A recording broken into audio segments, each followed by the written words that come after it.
Today, we'll be taking a closer look at the Las Vegas Aces, who are having quite the unexpected start to the season for a team that is just a year removed from back-to-back championships.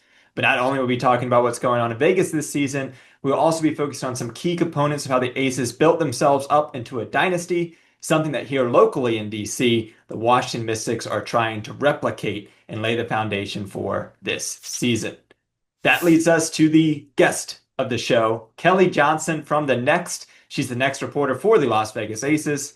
Kelly, welcome to the show. Let's get you started with informing everyone of how long you've been covering this team, some of your coverage there, and then, of course, answer the big question that everyone's been asking this season. What is wrong with the Las Vegas Aces?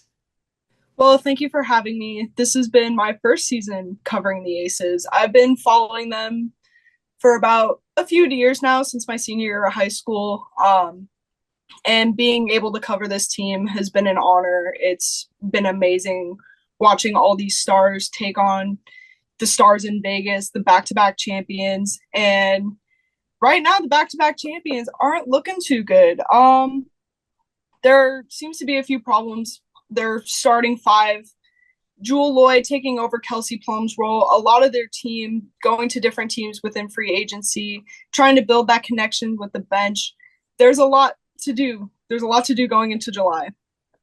Yeah, it's so interesting because this team obviously has the three-time MVP in Asia Wilson and has three other gold medal winning Olympians. And we've seen this team struggle in past seasons, but then they've been able to kind of turn around and flip a switch.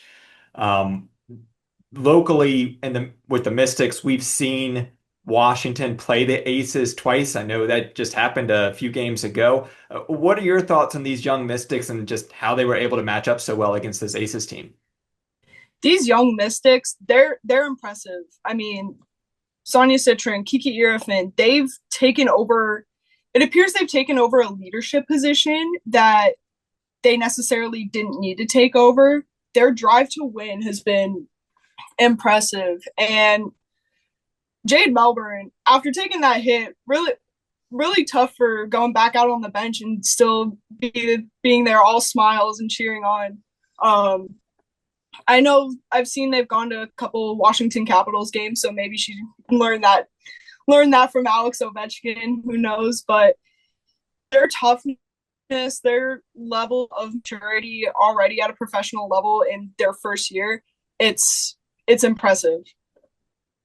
All right, so being so knowledgeable about the Aces, I'm going to lead us in with our who wins this jump ball question of this episode. Are the Aces more likely going to be a top four seed in the WNBA playoffs, which means they're going to have home court advantage in the first round, or are they more likely to miss the playoffs? What's your thoughts, Kelly? Right now, it appears that they're going to miss the playoffs, but things change all the time. Players have breakout games. Aaliyah Nye has been having a breakout season. Becky's been saying that, she's playing right all the time. She's very self-correcting. Having a player like that lead the bench and maybe even lead some of the starting five with that self-correction, with that level of maturity, you could see an instant turnaround. But right now, with them struggling to put together a full 40 minutes, which is something Becky has been talking about in almost every single press conference, they're getting closer. But certain games, you see them fall apart. They have miscommunication. So right now, it looks like they're pretty much going to miss the playoffs. I did not know what the answer was going to be for you on that, so I'm glad I'm taking the opposite opinion. I just don't see a scenario where you have a three-time MVP in Asia Wilson, you have the point guard in Chelsea Gray, and then two more gold medal Olympians on your team and not make the playoffs. So I think they're going to turn around. I think they're going to figure it out. So by them not missing the playoffs, I have to go with the only other option, which is be a top four team in the league. The main reason I wanted to bring you on this show, though, was this Aces squad is what many are describing as the modern WNBA dynasty. They were able to make it to the WNBA finals 3 out of 4 seasons, winning 2 titles. Of course, there was the Minnesota Lynx in the early 2010s, winning 4 championships in 7 years. Now you have this Aces team winning those 2 titles. Kelly, how did we get here? Kind of take us through these key moments in the franchise's history that ultimately led in the goal of winning two WNBA championships. Looking back, in a lot of sports, you see changes in ownership, relocation, and that can really change a team's momentum. And the San Antonio Silver Stars moving to Las Vegas, becoming the Aces, Mark Davis taking ownership in the Aces, that has played a huge role with Mark Davis with the Raiders. He has a drive to win, and he has been nothing but supportive of the Aces. He's been boosting them, selling out games like crazy.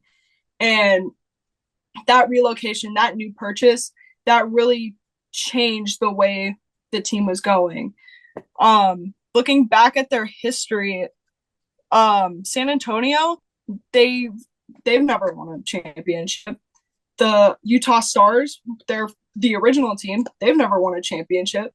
It wasn't until Las Vegas, it wasn't until they've drafted Kelsey Plum, Jackie Young, Asia Wilson. It wasn't until those key draft picks that they started winning and that focus changed.